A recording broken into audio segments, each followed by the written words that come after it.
মানে যদি এমন হতো যে বেনামাজির জানাজা হয় না, আমার মনে হয় নামাজের সংখ্যা বাড়ত।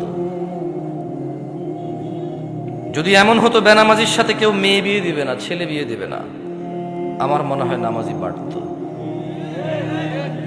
যদি এমন হতো বেনামাজির সাক্ষী গ্রহণ করা হবে না, কি গ্রহণ করা হবে না, যদি এমন হতো যে বেনামাজি ছেলে তার নামাজি বাবার সম্পদের অধিকার পাবে না,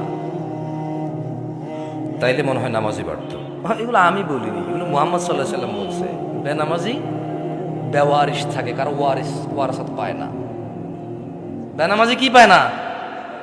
নামাজির ওয়ারাসাত পায় না, পৈতৃক সম্পত্তি পায় না। যে ছেলে নামাজ পড়ে না তার বাপের সে পৈতৃক সম্পত্তি পায় না, ইসলামে সে পায় না। সে মারা গেলে তার জানাজার নামাজ হয় না। বেনামাজি জামাই নামাজি বউ বিয়ে টিকে না হিসেবে।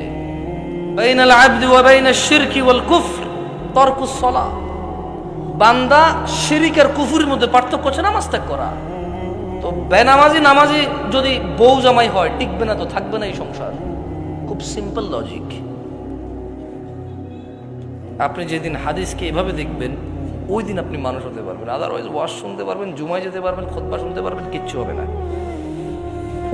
আর আমার মতো লোকজন নিয়ে এসে, আমার থেকে উন্নত লোকজন নিয়ে এসে কতক্ষণ নিজের এলাকার সুনাম করতে পারবেন? প্যান্ডেলে জায়গা হয় নাই রে, বিশাল বড় প্যান্ডেল, মানুষ আর মানুষ, হুজুর কাঁপায়া দিছে, ফাটায় দিছে। হ্যাঁ, এগুলো পারবে না, কিচ্ছু পারবে না। ঠিক কিনা?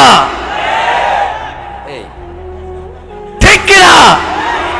যতবার কমো ততবার ঠিক করবেন আপনারা, অভ্যাস হয়ে গেছে।